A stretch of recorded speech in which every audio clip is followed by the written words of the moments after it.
देखो, emission of electrons यानी कि इस क्लास का जो मेन टॉपिक है वो है फोटो इलेक्ट्रिक इमिशन, यानी कि फोटो इलेक्ट्रिक इफेक्ट क्या होता है, मेन ये है। और इस केस में जो लिखा हुआ है ये दोनों से ही मतलब इम्पोर्टेंट है, बोर्ड के पॉइंट ऑफ व्यू से भी और कंपटीशन के भी पॉइंट ऑफ व्यू से। यानी कि इसमें सब कुछ लिखा हुआ है। बोर्ड के पॉइंट ऑफ व्यू से अगर देखा जाए कि ऐसा आ गया तो क्या लिखें, क्योंकि और इम्पोर्टेंट बेस पे जो बताया जाएगा कंसेप्चुअल क्लास है, यानी कि समझने वाली क्लास है, ठीक है। अब देखो इसमें इमिशन ऑफ इलेक्ट्रॉन, यानी कि पहले इसमें मेन जो चलेगा वो फोटो इलेक्ट्रिक इफेक्ट ही है। फोटो इलेक्ट्रिक इफेक्ट के बारे में चलेगा कि फोटो इलेक्ट्रिक इफेक्ट है क्या, इसमें वर्क फंक्शन क्या होता है। वर्क फंक्शन हर एक मेटल का अलग अलग होता है। फिर इस केस में फोटो इलेक्ट्रिक इफेक्ट होता क्या है, इक्वेशंस बनते हैं, क्वेश्चंस इसके थ्रेशोल्ड फ्रीक्वेंसी, थ्रेशोल्ड वेवलेंथ, फिर इसके इक्वेशन, फिर इसमें ही आ जाएगा ग्राफ इनके, फिर फोटो शेल क्या होता है, ये इसका मेन है, ठीक है। तो इस केस में यानी कि पहले हम यानी कि emission of electron, emission word से ही पता लग रहा है कि एक प्रकार से इमिट होना, इलेक्ट्रॉन्स को निकालना। इमिट, इमिशन मतलब रिलीज होना या फिर निकालना, इमिशन मतलब इमिट होना एक प्रकार से। इमिशन ऑफ इलेक्ट्रॉन्स मतलब इजेक्शन ऑफ इलेक्ट्रॉन, इलेक्ट्रॉन को बाहर निकालना, उसी को क्या बोलते हैं, इमिशन ऑफ इलेक्ट्रॉन। मतलब ग्राउंड स्टेट से किसी, यहाँ पे ग्राउंड स्टेट की बात नहीं हो रही है। अब इमिशन ऑफ इलेक्ट्रॉन्स मतलब इमिट होना, निकालना, वो खत्म हो जाएगा। वहाँ पे जो कंसेप्ट आप सोच रहे हो कि इलेक्ट्रॉन जम करना, इलेक्ट्रॉन फिर रिलीज होते हैं, तो फोटॉन्स बाहर आते हैं ना कि इलेक्ट्रॉन्स। वहाँ पे इलेक्ट्रॉन जम करता है एक सेल से दूसरी सेल में, बाहर नहीं जाता, जम करके जाता है, एनर्जी लेता है फोटॉन्स की, और जब वो एक्साइटेड स्टेट से ग्राउंड स्टेट में आता है तो फोटॉन्स को रिलीज करता है, यानी कि एनर्जी रिलीज करता हो। अगर हम उसे ज्यादा एनर्जी दें तो बाहर, तो फिर वो बाहर चला जाएगा, वो तो एटम से बाहर चला जाएगा। यहाँ पे एटम की बात नहीं हो रही, यहाँ पे एटम की बात नहीं हो रही। उसमें भी आप फोटॉन्स डालोगे, एटम में भी ये होता है कि आप फोटोन डालोगे, प्लस 13.6 इलेक्ट्रॉन वोल्ट का अगर फोटोन डाल दिया तो इलेक्ट्रॉन्स एटम से बाहर हो जाता है। उसमें भी आप एनर्जी का फोटोन डालते हो। तो यहाँ पे वो कंसेप्ट यहाँ पे बार बार जो कि मेटल प्लेट से बाहर निकालना, मेटल प्लेट्स बार बार जो आएंगे वो मेटल प्लेट आएंगे, ठीक है। फोटो इलेक्ट्रिक फील्ड में क्या होती है कि मेटल प्लेट ले ली, मेटल प्लेट लेनी, यानी कि कंडक्टिंग प्लेट लेनी एक प्रकार से। बार बार क्वेश्चंस भी याद देखोगे, मेटल प्लेट है, एक मेटल प्लेट है, एक मेटल प्लेट, ठीक है। तो यानी उसमें क्या था कि एटम है, एटम में इलेक्ट्रॉन फर्स्ट सेल से सेकंड सेल थर्ड सेल से इस तरीके से जम कर रहा है, तो एक फोटोन लेगा जितनी एनर्जी उसको चाहिए एक सेल से दूसरी सेल में जाने के लिए। कि हमें भी मान लो कि जब एक क्लास कंप्लीट करके दूसरी क्लास में जा रहे हैं तो हमें भी फीस देनी पड़ती है किसी स्कूल वाले, तो हमने भी फीस दिया ताकि वो हमें पढ़ाएं, ताकि हम हायर क्लासेस में चले जाएं। तो सेम इलेक्ट्रॉन एक सेल से दूसरी सेल में जाए तो उसको भी कुछ चाहिए ताकि वो चला जाए, कितनी एनर्जी चाहिए, उसको एक्साइट करना पड़ेगा कि वो चला जाए उसमें, और फिर वो जंप करेगा इलेक्ट्रॉन तो वो उतनी एनर्जी का फोटोन रिलीज कर देता है, ठीक है। यहाँ पे यानी कि इमिशन, इसमें भी इलेक्ट्रॉन्स को बाहर निकालना, तो उसमें भी बोल सकते हो कि इमिट करना उसमें, हाँ बाहर निकालना। इसमें क्या होगा, इलेक्ट्रॉन्स को बाहर निकालना, उसको क्या बोलते हैं, इमिशन ऑफ इलेक्ट्रॉन, यानी कि इजेक्शन ऑफ इलेक्ट्रॉन। तो उसमें भी तो क्या था, इमिशन स्पेक्ट्रम, कि जो इमिशन स्पेक्ट्रम का मतलब था कि इलेक्ट्रॉन जब हायर सेल से यानी कि लोअर सेल में आ रहा है, यानी कि अपनी स्टेबल स्टेट में आ रहा है, तो जो इलेक्ट्रॉन वो जो फोटोन्स वो रिलीज करता है, उस फोटोन्स की जो वेवलेंथ होगी उसको क्या बोलते हैं, इमिशन स्पेक्ट्रम, यानी कि इमिट जो करे उसने फोटोन्स। तो यहाँ पे इलेक्ट्रॉन्स की बात हो रही है, वो फोटॉन्स, इलेक्ट्रॉन जम कर रहे थे, फोटॉन्स रिलीज कर रहे थे, वो यानी कि एनर्जी रिलीज कर रहे थे एक प्रकार से। यहाँ पे यानी कि इमिशन का मतलब है कि कोई भी मेटल प्लेट है वो क्या है, न्यूट्रल है, जितने पॉजिटिव उतने ही क्या होंगे उसमें नेगेटिव होंगे। तो उस मेटल प्लेट्स में नेगेटिव चार्ज को बाहर निकालने के फॉर्मूला को क्या बोलते हैं, इमिशन। मतलब तो इलेक्ट्रॉन ही बाहर निकाल, हाँ तो इलेक्ट्रॉन ही, वही बोल, तो वो एटम में से निकाल रहे हो या मेटल प्लेट में से निकाल रहे हो, मेटल में तो एटम ही होते हैं। हाँ तो ये समझ लीजिए आप, ठीक है। तो इस केस में यानी कि when electron come out from a metallic plate by any physical process then the phenomena is called emission of electrons. यानी कि हम किसी फिजिकल प्रोसेस, कोई भी फिजिकल प्रोसेस करके इलेक्ट्रॉन्स को हम बाहर निकाल रहे हैं मेटल प्लेट में, उसको क्या बोलते हैं, इमिशन ऑफ इलेक्ट्रॉन्स, ठीक है। इसको 3 पार्ट्स में डिवाइड किया गया है इमिशन ऑफ इलेक्ट्रॉन्स को, थर्मल इमिशन, फील्ड इमिशन और फोटो इलेक्ट्रिक इमिशन। जो आज की क्लास का टॉपिक है वो फोटो इलेक्ट्रिक इफेक्ट जो है ये डिटेल में पढ़ते हैं इसमें हमारे सिलेबस में। तो फील्ड थर्मल इमिशन क्या होता है कि मान लो ये क्या है, मेटल प्लेट है, आपने उसको क्या कर दिया, इतनी ज़्यादा हीट दे दी, इतनी ज़्यादा क्या दे दी, हीट दे दी कि इलेक्ट्रॉन्स क्या हो गए, इधर उधर वो हो गए, यानी कि इधर वाइब्रेट करना स्टार्ट हो गए। तो इतनी ज़्यादा एनर्जी, तो इतने ज़्यादा एक्साइट हो गए कि वो क्या हो गए, उस मेटल प्लेट से बाहर आ गए। तो यानी कि हीट की वजह से क्या होना, इलेक्ट्रॉन्स का बाहर आना। जैसे हम लोहे को गर्म करते हैं, वो मेटल शीट लोहे को गर्म करते हैं तो ज़्यादा ही गर्म कर देते तो वो रेड रेड हो जाता है, यानी कि इलेक्ट्रॉन्स क्या हो जाएंगे, इतने ज़्यादा एक्साइट हो जाएंगे कि वो क्या हो जाएंगे, बाहर आ जाएंगे।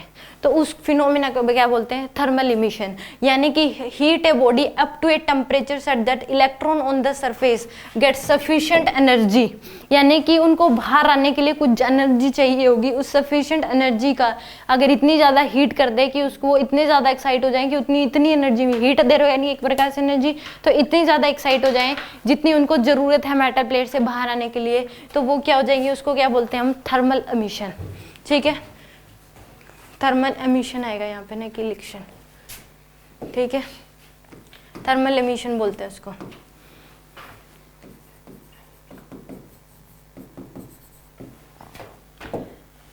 अब थर्मल एमिशन समझ आ गया आपको, यानी कि एक मेटल प्लेट है, उसको इतना ज़्यादा टेम्परेचर देना, जितने इलेक्ट्रॉन्स को इतने ज़्यादा एक्साइट कर देना कि उनको जितनी एनर्जी की रिक्वायर्ड है, उसको सरफेस पे जो इलेक्ट्रॉन होंगे वो क्या आ जाएंगे, बाहर आ जाएंगे। ठीक है, फील्ड एमिशन क्या होगा कि मान लो दो मेटल प्लेट ले रखी है हमने, क्या ले रखी है, दो मेटल प्लेट्स हैं, मान लो एक यहाँ पे और एक यहाँ पे। ठीक है, ऐसे मिलो तो एक पे मान लो प्लस क्यू, हाँ दोनों सेम लिखे हैं, एक पे क्या होगा प्लस क्यू और एक पे क्या दे दिया अपने माइनस क्यू चार्ज दे दिया। तो यानी कि इलेक्ट्रिक फील्ड जनरेट हो जाएगी हायर टू लोअर पोटेंशियल, क्या हो जाएगी, इधर इलेक्ट्रिक फील्ड जनरेट होगी। यहाँ पे इन दोनों के बीच में आपने क्या रख दी, एक और मेटल शीट रख दी। ये क्या है, दो प्लेट्स थी, इन दोनों के बीच में आपने क्या रख दी, एक मेटलिक शीट रख दी। ठीक है, तो इसके ऊपर ये कि न्यूट्रल थी पहले, इसमें जितने पॉजिटिव उतने ही नेगेटिव, तो यानी कि इस पे, इस फेस पे जो है क्या हो जाएंगे, पॉजिटिव चार्ज इकट्ठे हो जाएंगे कि नहीं, इन पे इलेक्ट्रिक फोर्स इधर लगेगा और इस पे क्या हो जाएंगे, नेगेटिव चार्ज इकट्ठे हो गए, इनके ऊपर फोर्स इधर लगेगा। आपने और चार्ज बढ़ा दिया, चार्ज क्या कर दिया आपने, और बढ़ा दिया, तो इलेक्ट्रिक फील्ड भी क्या हो जाएगी, स्ट्रॉन्ग हो जाएगी। तो यानी कि ये क्या हो जाएंगे, इलेक्ट्रॉन पॉजिटिव चार्ज तो बहुत ज्यादा हैवी होते हैं, उनको तो बहुत ज्यादा स्ट्रॉन्ग इलेक्ट्रिक फील्ड अप्लाई करनी पड़ेगी, बहुत ज्यादा, मतलब प्रोटॉन बाहर नहीं आते हैं। ठीक है, बाहर नहीं आते, तो इलेक्ट्रॉन्स क्या कर दिया आपने, इतनी ज्यादा हाई इलेक्ट्रिक फील्ड क्या कर दी, इतना ज्यादा चार्ज दे दिया इन दोनों प्लेट की कि इलेक्ट्रिक फील्ड क्या होगी, बहुत ज्यादा स्ट्रॉन्ग होगी। तो इनके ऊपर फोर्स भी उतना ही ज्यादा लगेगा फिर, तो इतने ज्यादा एक्साइट हो गए, इतना ज्यादा फोर्स लग गया कि वो क्या हो गया, मेटल प्लेट से बाहर आ गए। यानी कि इलेक्ट्रिक फील्ड की वजह से इलेक्ट्रॉन्स का बाहर आना, उसको हम क्या बोलते हैं, फील्ड इमिशन। या फिर आप जनरली सोच लो कि कहीं पे इलेक्ट्रिक फील्ड है, बहुत स्ट्रॉन्ग इलेक्ट्रिक फील्ड है, और इसमें एक मेटल प्लेट रख दी, तो यहाँ पे पॉजिटिव चार्ज इकट्ठे हो जाएंगे, एक साइड में क्या हो जाएंगे, नेगेटिव चार्ज, और बहुत ज्यादा स्ट्रॉन्ग इलेक्ट्रिक फील्ड और कर दिया आपने, तो ये क्या हो जाएंगे, इलेक्ट्रॉन्स एक्साइट हो के मेटल प्लेट से क्या आ जाएंगे, बाहर आ जाएंगे। तो इसको क्या बोलते हैं हम, फील्ड इमिशन। ठीक है, तो यानी कि फील्ड इमिशन क्या हो जाएगा कि इलेक्ट्रॉन्स, यानी कि इलेक्ट्रिक फील्ड की वजह से इलेक्ट्रॉन्स का क्या होना, बाहर आना। फोटो इलेक्ट्रिक इफेक्ट तो हमारे सिलेबस अभी है, ये पूरा टॉपिक डिटेल में फोटो इलेक्ट्रिक इफेक्ट चलेगा, ये तो बस इतने ही है हमारे सिलेबस में, इतना ही है, इतना है। इन दोनों की डेफिनेशन पूछ लेता है बस पेपर में कि फील्ड एमिशन क्या होता है और थर्मल एमिशन क्या होता है। थर्मल एमिशन हीट की वजह से इलेक्ट्रॉन्स का बाहर आना, और field emission strong electric field गिर दिया तो इलेक्ट्रॉन एक्साइट होकर के बाहर आना, उसको क्या बोलते हैं हम, फील्ड एमिशन। यहाँ तक कोई डाउट? और इमिशन ऑफ इलेक्ट्रॉन्स क्या होता है कि किसी भी बॉडी में से, या मेटेलिक बॉडी, यहाँ पे मेटेलिक बॉडी आनी चाहिए, यानी कि when electrons come out from metallic plate लिख रखा है, मेटेलिक प्लेट में से इलेक्ट्रॉन्स को बाहर निकालना, तो उसको क्या बोलते हैं, इमिशन ऑफ इलेक्ट्रॉन्स। यहाँ तक कोई डाउट हो तो बताओ। अब देखो फोटो इलेक्ट्रिक इफेक्ट क्या होता है। आपने क्या ले लिया, एक ये मेटेलिक प्लेट है, ये क्या है आपके पास, मेटेलिक प्लेट है, ठीक है, इसमें फ्री इलेक्ट्रॉन्स होते हैं, बहुत सारे फ्री इलेक्ट्रॉन होंगे उसमें, तो यानी कि इसमें फ्री इलेक्ट्रॉन है, आपने यहाँ से क्या डाल दिया, हर एक मेटेलिक प्लेट का वर्क फंक्शन होता है, यानी कि जो इलेक्ट्रॉन्स हैं उनका एक वर्क फंक्शन होता है। वर्क फंक्शन का मतलब कि उन इलेक्ट्रॉन को कम से कम कितनी एनर्जी की रिक्वायरमेंट है कि वो मेटेलिक प्लेट से बाहर आ जाए, तो उसको क्या बोलते हैं, वर्क फंक्शन। तो यानी कि ये क्या होंगे, इन इलेक्ट्रॉन्स, यानी कि इनका हर एक, आप डाल के देखो, कॉपर का अलग होता है, इस केस में आयरन का अलग होगा, तो यानी कि इसमें देखो कॉपर का होता है 5, एल्यूमिनियम का 4, सीजियम का 2, सिल्वर का 4.7, जिंक का 4.3 और आयरन का कितना होता है 4.7, तो हर एक का अलग अलग होता है। यानी कि कॉपर का क्या होता है, इन सब में ज़्यादा होगा सबसे, जो लिख रखे हैं इसमें। तो यानी कि कॉपर का 5, एल्यूमिनियम का 4, सीजियम का कितना हो जाएगा 2, सिल्वर का 4.7 और जिंक का कितना हो जाएगा 4.3, आयरन का हो जाएगा 4.7। याद नहीं करने, पेपर में गिवन होते हैं, ये जनरली दे रखे हैं बस आपको। तो यानी कि वर्क फंक्शन क्या होगा कि जितनी मिनिमम रिक्वायरमेंट उनको है एनर्जी, उन इलेक्ट्रॉन्स को मेटल प्लेट से बाहर आने के लिए, उसको क्या बोलते हैं वर्क फंक्शन। यानी कि मान लो कि मेटल प्लेट है, इसीलिए इनका जो वर्क फंक्शन है वो कितना है 4 इलेक्ट्रॉन वोल्ट है। तो आप जो फोटोन डालोगे इतनी एनर्जी आपको देनी पड़ेगी, फोटोन के थ्रू देंगे, यानी कि एनर्जी के पैकेट्स देंगे हम। तो फोटोन्स आप डालोगे, उसकी एनर्जी या तो इतनी होनी चाहिए या इससे ज़्यादा होगी, तो ही इलेक्ट्रॉन क्या आएंगे बाहर आते हैं। तो यहाँ इस स्लाइड में तो वर्क फंक्शन क्या होता है, minimum energy of photon which is required to remove an electron from metal plate. यानी कि जो आप फोटोन डाल रहे हो उनकी मिनिमम एनर्जी क्या होना चाहिए, जो मिनिमम एनर्जी होगी इलेक्ट्रॉन्स को बाहर निकालने के लिए, उसको क्या बोलते हैं हम वर्क फंक्शन। क्योंकि इन इलेक्ट्रॉन्स का होगा एक वर्क फंक्शन है, मेटल प्लेट है तो इतनी एनर्जी का फोटोन आपको कम से कम डालना ही है इलेक्ट्रॉन को बाहर निकालने के लिए, उसको क्या बोल देंगे वर्क फंक्शन। ठीक है, work function of different metal अलग अलग होता है हर एक मेटल के लिए, वो पेपर में गिवन होगा, याद नहीं करना आपको कि इसका वर्क फंक्शन इतना है, इसका वर्क फंक्शन इतना है। ठीक है, तो यहाँ पे एक फोटो इलेक्ट्रिक इफेक्ट होता क्या है, मान लो कि इसका जो वर्क फंक्शन है वो दे दिया आपको 4 इलेक्ट्रॉन वोल्ट। वर्क फंक्शन कितना दे दिया, इसमें लिख सकते हो 4 इलेक्ट्रॉन वोल्ट। तो आप जो फोटोन डालोगे वो इतनी एनर्जी का तो डालना ही पड़ेगा, इतनी एनर्जी का डालना पड़ेगा आपको। तो यानी कि यहाँ पे मान लो आपने 100 फोटोन डाल दिए, कितने डाल दिए 100 फोटोन, और वो कितनी एनर्जी के डाल दिए, मान लो 1 इलेक्ट्रॉन वोल्ट की एनर्जी के डाल दिए, कितनी एनर्जी के डाल दिए 8, तो 100 इलेक्ट्रॉन्स क्या हो जाएंगे बाहर आ जाएंगे, 100 इलेक्ट्रॉन्स क्या आ जाएंगे बाहर आ जाएंगे। तो यानी कि फोटोन्स आपने डाला, फोटोन्स डालने की वजह से इलेक्ट्रॉन्स एक्साइट हुए और फिर वो मेटेलिक प्लेट से बाहर आए, तो इस फिनोमिना को बोलते हैं फोटो इलेक्ट्रिक इफेक्ट। ये कोई इफेक्ट नहीं है, प्रभाव नहीं डाल रहा, मतलब कि फोटोन्स की डालने की वजह से इलेक्ट्रॉन्स का बाहर आना मेटल प्लेट से, इस फिनोमिना को बोलते हैं फोटो इलेक्ट्रिक इफेक्ट। यानी कि इसमें कितनी हो जाएगी, यानी कि वर्क फंक्शन कितना, मान लो 4 इलेक्ट्रॉन वोल्ट है, आपने 100 फोटोन्स डाल दिए, कितने के, हर एक फोटोन की इतनी एनर्जी का है 8 इलेक्ट्रॉन वोल्ट का, तो यानी कि 100 इलेक्ट्रॉन्स क्या आ जाएंगे बाहर आ जाएंगे।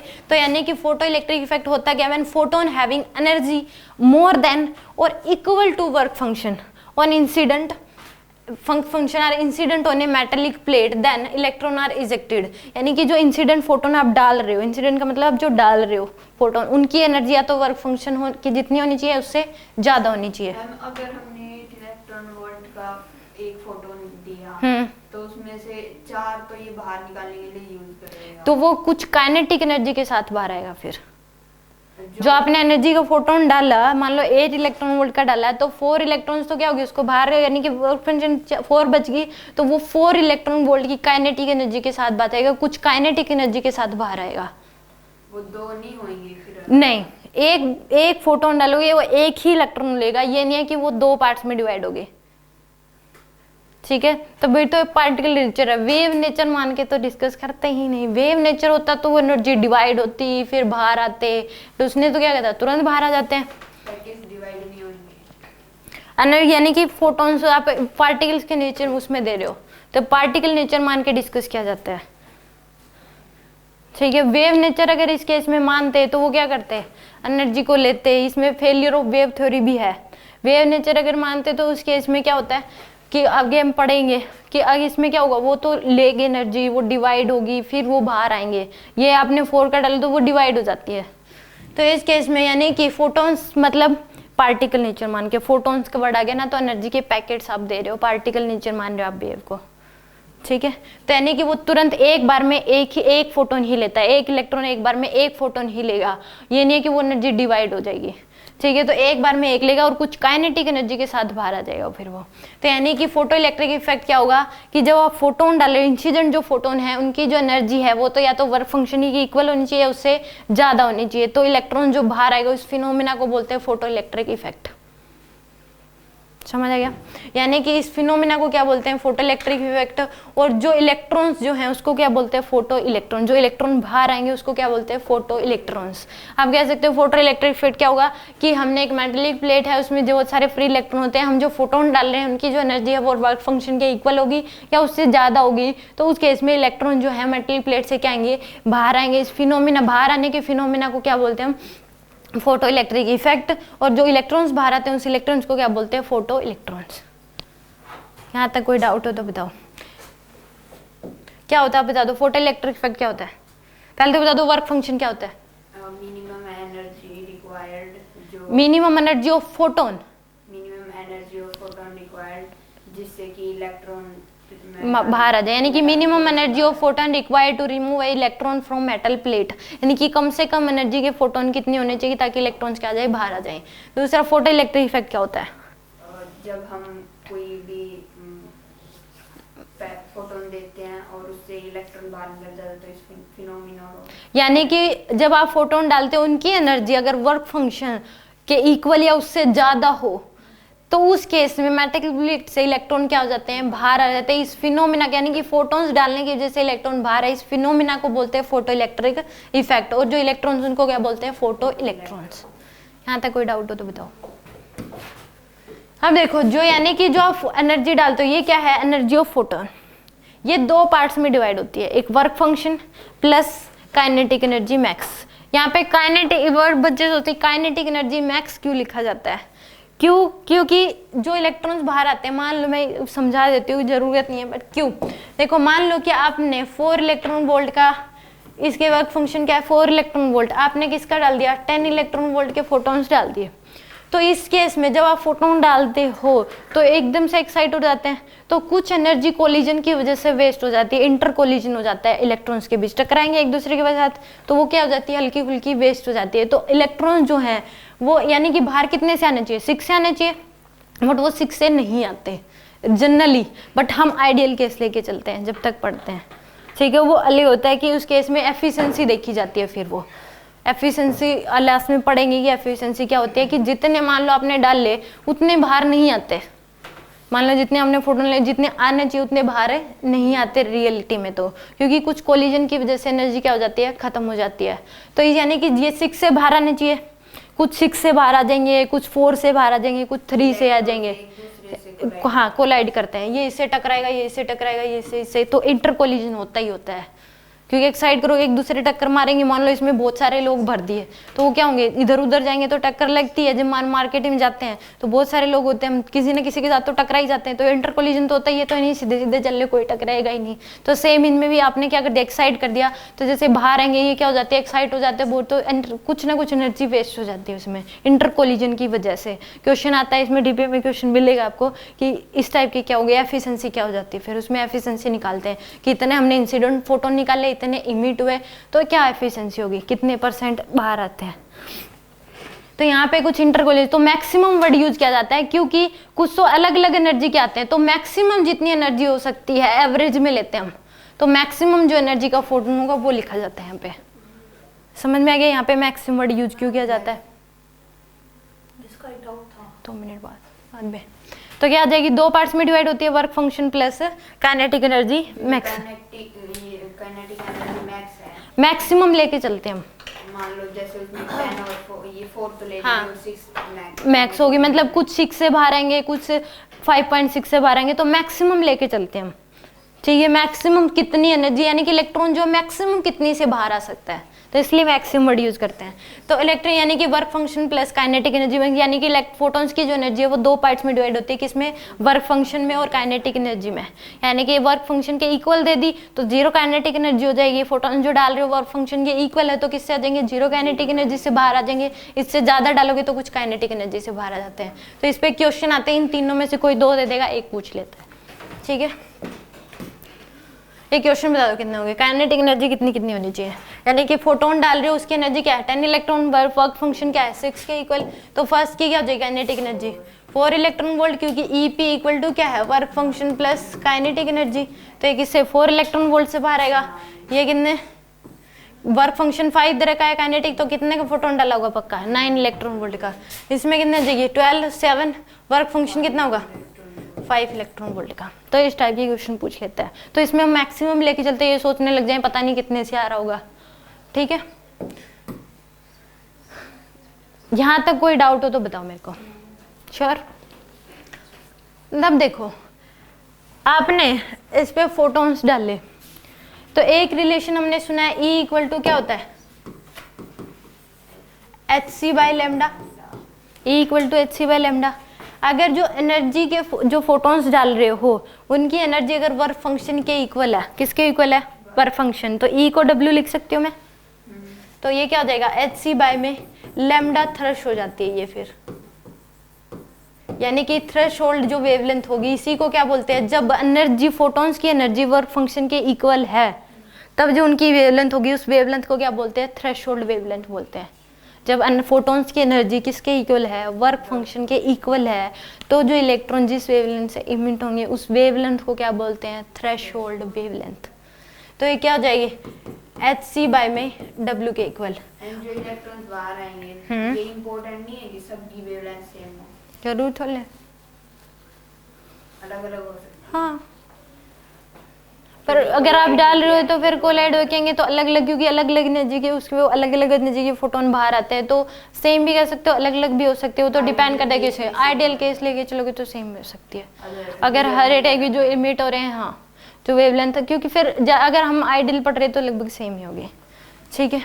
तो यानी कि थ्रेशोल्ड वेवलेंथ क्या होगी, देखो maximum wavelength of photon, maximum word use करेंगे क्योंकि हमने जब एनर्जी को जो ई है वो इनवर्सली प्रोपोर्शनल क्या होगी, लैम्डा के, मैक्सिमम वर्ड यूज कर रहे हैं तो जो एनर्जी यानी कि ई को क्या लिख रहे हो आप, डब्ल्यू, तब जो वेवलेंथ होगी उसको क्या बोलते हैं, थ्रेशोल्ड वेवलेंथ। तो मैक्सिमम वर्ड यूज किया जाता है, अगर इससे ज्यादा आपने कर दी वेवलेंथ तो एनर्जी क्या हो जाएगी, उनकी कम हो जाएगी, फोटॉन्स की एनर्जी कम होगी तो इलेक्ट्रॉन्स बाहर आएंगे ही नहीं, जितने की जरूरत है उससे ही कम कर दिया आपने तो एनर्जी बाहर आएगी नहीं। तो मैक्सिमम वर्ड यूज करते हैं कि maximum wavelength of photon for which electrons will come out from surface of metal is called threshold wavelength.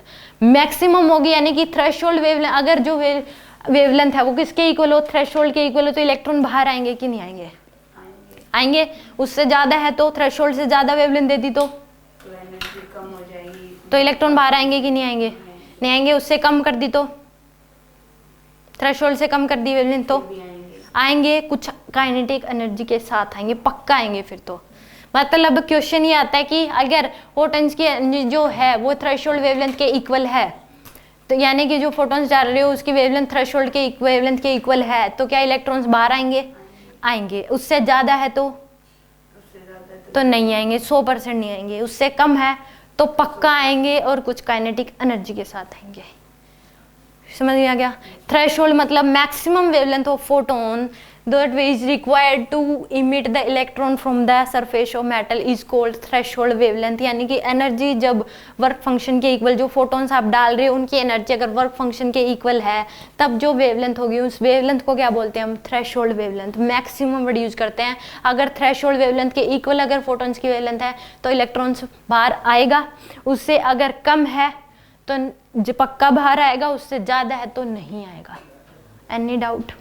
यानी कि आया कहाँ से, E इक्वल टू क्या होता है, एच सी बाय लेमडा। तो E इक्वल टू अगर W है तो W क्या हो जाएगा, एच सी बाय लेमडा के, तो थ्रेशोल्ड वेवलेंथ क्या हो जाएगी, एच सी बाय W के इक्वल। मैक्सिमम वर्ड जरूर ध्यान रखना, वेवलेंथ थ्रेशोल्ड वेवलेंथ मतलब मैक्सिमम वेवलेंथ ऑफ फोटोन जिसके कोरस्पॉन्डिंग इलेक्ट्रॉन बाहर आएंगे, उस वेवलेंथ को बोलते हैं थ्रेशोल्ड वेवलेंथ। क्वेश्चन आ सकता है कि वेवलेंथ अगर थ्रेशोल्ड फोटोन्स की वेवलेंथ थ्रेशोल्ड वेवलेंथ के इक्वल है तो क्या इलेक्ट्रॉन बाहर आएंगे, आप कहोगे आएंगे। अगर उससे ज्यादा है थ्रेशोल्ड वेवलेंथ से तो नहीं आएंगे, उससे कम है तो पक्का बाहर आएंगे, कुछ काइनेटिक एनर्जी के साथ आएंगे। Any doubt? एक क्वेश्चन बताओ फिर।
गया। यानी कि वर्क फंक्शन क्या दे रखा है, 5 इलेक्ट्रॉन वोल्ट थ्रेशोल्ड वेवलेंथ। अब थ्रेशोल्ड फ्रीक्वेंसी के बारे में सुन लो पहले, फिर करते हैं इनको।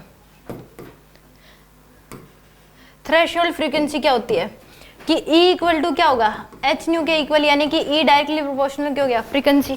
फ्रीक्वेंसी वर्ड आ गया, इसका मतलब आप एनर्जी सोच लो। फ्रीक्वेंसी का मतलब क्या होगा, एनर्जी, एक प्रकार से कि एनर्जी, फोटॉन्स की एनर्जी कम ज़्यादा कर रहे हो। फ्रीक्वेंसी कम ज़्यादा करने का मतलब फोटॉन्स की एनर्जी कम ज़्यादा कर रहे हो। तो इसको अगर वर्क फंक्शन के इक्वल ले लूँ तो W इक्वल टू क्या हो जाएगा, एच न्यू हो जाएगा। यानी कि फ्रीक्वेंसी बढ़ाओगे तो मतलब एनर्जी बढ़ गई, फ्रीक्वेंसी बढ़ाओगे तो एनर्जी बढ़ गई। तो इसको अगर W के इक्वल, एनर्जी को किसके इक्वल ले लिया आपने, फोटॉन्स की एनर्जी को, वर्क फंक्शन के इक्वल, तब जो फ्रीक्वेंसी को, उसको फ्रीक्वेंसी को क्या बोलते हैं, थ्रेशोल्ड फ्रीक्वेंसी। यानी कि मिनिमम वर्ड यूज करते हैं, कितना, मिनिमम, क्योंकि डायरेक्टली प्रोपोर्शनल है। तो यानी कि minimum frequency of incident photon for which electrons will come out from the metal surface, उसको क्या बोलते हैं हम, थ्रेशोल्ड फ्रीक्वेंसी। अगर इससे ज्यादा कर दी तो इलेक्ट्रॉन पक्का बाहर आ जाएंगे, इससे कम कर दी तो नहीं आएंगे। थ्रेशोल्ड वेवलेंथ में क्या था, ज्यादा कर दी तो पक्का बाहर नहीं आएंगे, कम कर दी तो पक्का बाहर आएंगे। इसमें ज्यादा कर दी तो पक्का बाहर आएंगे, कुछ काइनेटिक ने साथ कम कर दी तो नहीं आएंगे। तो यानी कि threshold frequency, minimum frequency of incident photon that which, जिसके कोरस्पॉन्डिंग इलेक्ट्रॉन्स क्या हो, मेटल सरफेस से बाहर आ जाए, उस फ्रीक्वेंसी को क्या बोलते हैं, थ्रेशोल्ड फ्रीक्वेंसी। यानी कि E equal to H nu होता है। अगर E को क्या कर दिया आपने, W, तो देन W इक्वल टू क्या आ जाएगा, एच न्यू। तो थ्रेशोल्ड कितनी आ जाएगी, W बाय एच। यानी कि फ्रीक्वेंसी का वर्ड कहीं पे भी आ जाए तो आप समझ जाओ एनर्जी की बात कर रहा है, फोटॉन्स की एनर्जी की बात कर रहा है। फ्रीक्वेंसी डबल कर दी, इसका मतलब तुरंत समझना एनर्जी डबल कर दी। वेवलेंथ अगर डबल कर दी, इसका मतलब समझ लेना फ्रीक्वेंसी आधी, एनर्जी आधी कर दी। समझ आ गया, श्योर। देखो अब अगर थ्रेशोल्ड वेवलेंथ के इक्वल अगर फोटॉन्स की वेवलेंथ है तो क्या इलेक्ट्रॉन बाहर आएंगे, उससे ज्यादा तो थ्रेशोल्ड वेवलेंथ से, उससे कम है तो, और फ्रीक्वेंसी थ्रेशोल्ड वेवलेंथ के इक्वल है तो थ्रेशोल्ड फ्रीक्वेंसी के इक्वल है फोटॉन्स की फ्रीक्वेंसी तो, और उससे कम है तो नहीं, उससे ज़्यादा है तो आएंगे। Very good. अब ये क्वेश्चन कर दो। देखो इसमें वर्क फंक्शन दे रखा आपको, थ्रेशोल्ड वेवलेंथ पूछ रखा है, तो इस केस में यानी कि ये क्या आ जाएगा, HC बाय W के। तो H की वैल्यू कितनी आ जाएगी, 6.6 इंटू 10 की पावर माइनस 34 इंटू में 3 इंटू 10 की पावर 8 डिवाइड बाय में 5 इंटू में क्या करोगे, 1.6 इंटू 10 की पावर माइनस 19 जूल में कन्वर्ट कर लोगे तो मीटर में आंसर आ जाएगा। ठीक है, एंगस्ट्रॉम में करोगे तो फिर 10 के पावर 10 से भी कर देना। याद है आपके पास फर्स्ट की वेवलेंथ, तो थ्रेशोल्ड वेवलेंथ, थ्रेशोल्ड फ्रीक्वेंसी क्या हो जाएगी, W बाय एच। W यानी कि 5 इलेक्ट्रॉन वोल्ट डिवाइड बाय में H की वैल्यू 6.6 इंटू 10 की पावर माइनस 34, यानी कि 1.6 इंटू क्या करोगे, 10 की पावर माइनस 19। ठीक है, इसमें अगर करोगे तो क्या हो जाएगी, थ्रेशोल्ड वेवलेंथ यही HC यानी कि 6.6 इंटू 10 की पावर माइनस 34 इंटू में 3 इंटू 10 की पावर 8 डिवाइड बाय में 4 इंटू में क्या आ जाएगा, 1.6 इंटू में 10 की पावर माइनस 19। फ्रीक्वेंसी अगर करोगे mu equal to W by H, यानी कि 4 इंटू 1.6 इंटू 10 की पावर माइनस 19 डिवाइड बाय में H की वैल्यू 6.6 इंटू 10 की पावर माइनस 34। इसमें करोगे तो कितनी आ जाएगी,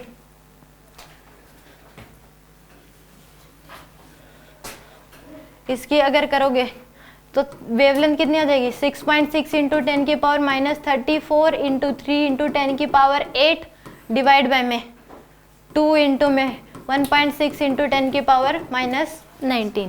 इसकी कितनी आ जाएगी फ्रीक्वेंसी अगर करोगे थ्रेशोल्ड फ्रीक्वेंसी, तो W की वैल्यू है 2 इंटू 1.6 इंटू 10 की पावर माइनस 19 डिवाइड बाय में 6.6 इंटू 10 की पावर माइनस 34। आगे समझ, यानी कि थ्रेशोल्ड वेवलेंथ का मतलब आ जाए तो आप मैक्सिमम वर्ड यूज करोगे डेफिनेशन में, और थ्रेशोल्ड फ्रीक्वेंसी का मतलब मिनिमम यूज करोगे। अगर थ्रेशोल्ड फ्रीक्वेंसी से ज़्यादा अगर हुई तो इलेक्ट्रॉन पक्का बाहर आ जाएंगे, उससे कम हुई तो नहीं आएंगे। थ्रेशोल्ड वेवलेंथ से अगर ज़्यादा वेवलेंथ हुई तो इलेक्ट्रॉन बाहर नहीं आएंगे, कम होगी तो भी आ जाएंगे, उसके इक्वल होगी तो भी बाहर आ जाएंगे। ठीक है, यहाँ तक कोई डाउट हो तो बताओ। अब आप फोटो इलेक्ट्रिक इफेक्ट, इसमें kinetic maximum versus weak mu का ग्राफ बनता है, यानी कि फ्रीक्वेंसी वर्सेस काइनेटिक का ग्राफ बनाओ। कैसे देखो, एक में E इक्वल टू क्या था, E इक्वल टू क्या था एच न्यू, तो यानी कि W इक्वल टू क्या हो जाएगा एच न्यू के इक्वल, या फिर इसको छोड़ो ये लिखो अब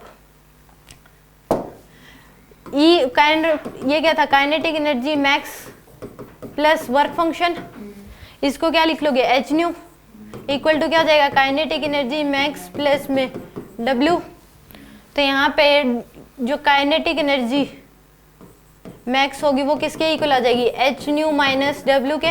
यही ग्राफ हमें बनाना है, वाई एक्सिस पे काइनेटिक एनर्जी मैक्स और एक्स एक्सिस पे क्या है न्यू, तो इसका ग्राफ ऐसे बनता है। और ये प्रूफ भी है कि इसमें काइनेटिक एनर्जी को जीरो कर दो, काइनेटिक एनर्जी को क्या कर दो जीरो, तो फ्रीक्वेंसी किसके इक्वल आ जाएगी थ्रेशोल्ड के इक्वल, थ्रेशोल्ड के इक्वल आ जाएगी डब्ल्यू बाई एच के। और अगर आप न्यू को जीरो कर दो, न्यू को क्या कर दोगे जीरो, तो ये काइनेटिक एनर्जी किसके इक्वल आ जाएगी माइनस डब्ल्यू के, और काइनेटिक एनर्जी को भी नेगेटिव नहीं होती इसलिए क्या बनाया गया है डॉटेड ग्राफ। आगे इसमें तो ऐसे बनता है kinetic max energy max versus frequency का ग्राफ। आगे समझ, एक बनता है kinetic max versus lambda graph, wavelength का ग्राफ। तो इसमें ये क्या होगा E इक्वल टू क्या हो जाएगा EP equal to kinetic energy max plus में W, इसको क्या लिख सकते हो HC by lambda equal to kinetic energy max plus में क्या हो जाएगा W। तो यहाँ पे काइनेटिक एनर्जी मैक्स कितनी आ जाएगी आपके पास HC बाय लैम्डा माइनस में क्या करोगे W के। तो यहाँ पे इसका ग्राफ ऐसे बनता है। फिर इसमें अगर आप क्या कर दो काइनेटिक एनर्जी को जीरो कर दोगे तो थ्रेशोल्ड क्या आ जाएगी आपके पास थ्रेशोल्ड के इक्वल, वेवलेंथ किसके इक्वल आ जाएगी थ्रेशोल्ड के इक्वल। फिर उसके बाद डॉटेड बनाया गया क्योंकि नेगेटिव में नहीं होती, अगर इसको जीरो कर दोगे तो काइनेटिक एनर्जी क्या आएगी नेगेटिव में आएगी। मैं एनर्जी और लैम्डा एक दूसरे की इनवर्सली प्रोपोर्शनल, हाँ ग्राफ ऐसा बनता है, यानी कि वो y इक्वल टू क्या हो जाएगा आपके पास mc माइनस एक्स, एक वो बन गया इन्वर्सली प्रोपोर्शनल, यानी कि y इन्वर्सली प्रोपोर्शनल क्या है x है, तो इसका ग्राफ ऐसे ही बनता है हाइपरबोला। ठीक है आगे समझ, इसमें आप काइनेटिक एनर्जी जीरो कर दो थ्रेशोल्ड के इक्वल आ जाएगी वेवलेंथ, और इस केस में वेवलेंथ को जीरो कर दिया तो काइनेटिक एनर्जी किसके इक्वल आ जाएगी माइनस डब्ल्यू के। और फिर ऐसे डॉटेड बनाया गया क्योंकि नेगेटिव में पॉसिबल नहीं है नीचे, काइनेटिक एनर्जी नेगेटिव नहीं होती, नहीं कभी नहीं, नेवर नेगेटिव। ठीक है काइनेटिक एनर्जी कभी नेगेटिव नहीं होती, पोटेंशियल एनर्जी होती है। आगे समझ, क्योंकि काइनेटिक एनर्जी होता है हाफ mv स्क्वायर, मास कभी नेगेटिव नहीं होता, वेलोसिटी नेगेटिव होगी तो भी स्क्वायर हो जाएगी, तो ऑलवेज पॉजिटिव होती है काइनेटिक एनर्जी, नेवर भी नेगेटिव। Any doubt? बस intensity depend on distance from source, कि इंटेंसिटी कैसे डिपेंड करती है सोर्स पे। यहाँ पे एक सोर्स रखा हुआ है, ये बल्ब है, उससे रेज निकलती हैं, मतलब फोटॉन्स निकलेंगे, एनर्जी निकलेगी बाहर। तो ये जो डॉटेड दिखाए गए ये सोचो कि फोटॉन्स बाहर निकल रहे हैं, क्या है ये फोटॉन्स, क्या है ये फोटॉन्स। यहाँ पे आपने क्या रख दी एक मेटेलिक प्लेट रख दी, क्या रख दी मेटेलिक प्लेट, तो यानी कि इसके ऊपर जितने फोटोन पड़ रहे हैं, यानी कि इंटेंसिटी एक प्रकार से कितने फोटोन्स के पड़ रहे हैं। इंटेंसिटी का मतलब होता है कि energy passing through a unit area in unit time. Intensity क्या होती है, आई जो होता है, आई होता है E by A, energy by area, E by A होता है एनर्जी बाय क्या होता है एरिया। तो यानी कि इंटेंसिटी मतलब कि उसके पर सेकंड, एक यूनिट एरिया में से पर सेकंड कितनी एनर्जी पास कर रही है, इंटेंसिटी का मतलब ये होगा। तो मतलब फोटॉन्स क्या हो गया एक प्रकार से एनर्जी, फोटॉन्स का मतलब क्या हो गया एनर्जी, एनर्जी के पैकेट सारे हैं ऐसे। तो यानी कि इसके ऊपर अब जितने फोटोन पड़ रहे हैं, डी डिस्टेंस पे रख दिया आपने, एक मेटल प्लेट किस पे रख दी, डी डिस्टेंस पे। अब जितने फोटोन पड़ रहे हैं, अब डिस्टेंस क्या कर दिया आपने, डबल कर दी, डिस्टेंस क्या कर दी डबल। तो अब ज्यादा पड़ रहे हैं कि कम पड़ रहे हैं, कम पड़ रहे हैं, और ज्यादा डिस्टेंस कर दी तो भी क्या पड़ रहे हैं, कम पड़ रहे हैं। यानी कि इंटेंसिटी क्या होती जा रही है, कम होती। तो इंटेंसिटी जो है इनवर्सली प्रोपोर्शनल होती है डिस्टेंस के स्क्वायर के। इंटेंसिटी क्या होती है, इनवर्सली प्रोपोर्शनल होती है डिस्टेंस के स्क्वायर के। यहाँ पे अगर मान लो I1 आ रही थी, यहाँ पे कितनी आ रही थी, पड़ रही थी पहले I1, तो जब इस पे पड़ेगी तो वो कितनी हो जाएगी I1/4, इसका 4 टाइम्स कम हो जाएगी। फिर इसकी इंटेंसिटी कितनी पड़ेगी, वो I1 क्या हो जाएगी 9। तो डी की वैल्यू क्या होगी 3D होगी, तो डी का क्या कर दो आप स्क्वायर कर दो, उतने टाइम्स फ्रीक्वेंसी क्या इंटेंसिटी क्या हो जाती है कम हो जाती है। यानी कि इंटेंसिटी कैसे डिपेंड करती है डिस्टेंस पे, इनवर्सली प्रोपोर्शनल होती है डी स्क्वायर के। डी जितना बढ़ाओगे तो उतनी कम हो जाएगी। आपने डी डबल कर दिया, देखो डबल कर दिया तो इंटेंसिटी क्या होगी 4 टाइम्स कम हो जाती है। डी आपने 3 गुना कर दिया, इंटेंसिटी क्या हो जाएगी 9 टाइम्स कम हो जाएगी। अब मान लो कि एक स्फीयर है, क्या है एक स्फीयर है, अंदर आपने सोर्स रख दिया, अंदर क्या रख दिया सोर्स, इसका रेडियस क्या है r है, तो इंटेंसिटी क्या होती है E बाय में एरिया, तो ये कितनी आ जाएगी E बाय में 4 पाई r स्क्वायर होगी कि नहीं। अब जो स्फीयर ले लिया वो डबल रेडियस का ले लिया, तो अब इंटेंसिटी देख लो 4 गुना कम होगी कि नहीं, r की वैल्यू डबल होगी 4 गुना कम हो जाएगी। तो इस तरीके से भी क्वेश्चन आ जाता है कि इंटेंसिटी कैसे डिपेंड करती है। डेफिनेशन पे भी जा सकते हो, E बाय ए होता है।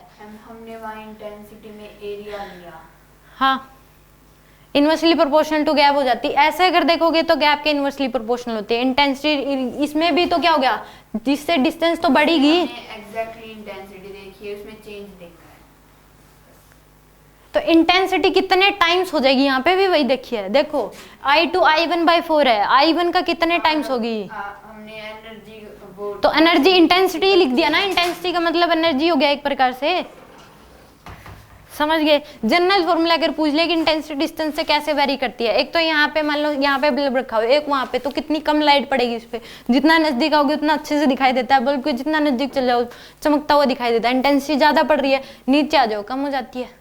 हम बिल्कुल पास क्यों नहीं खड़े हो सकते, बिल्कुल ज्यादा इंटेंसिटी, दूर जाओगे तो कम इंटेंसिटी होती है। तो वो किस तरीके से वेरी करती है, इनवर्सली प्रोपोर्शनल होती है डी स्क्वायर के। तो मैं ये क्वेश्चन भी आ चुका था शायद, इसलिए मैंने आपको बता दिया कि एक स्फीयर में अंदर सोर्स रख दिया, रेडियस पहले r था, अब 2r कर दिया, तो इंटेंसिटी कितने टाइम घट जाएगी 4 टाइम्स कम हो जाती है।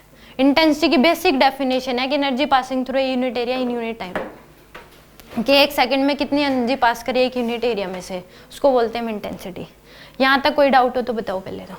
श्योर, आज के लिए इतना ही।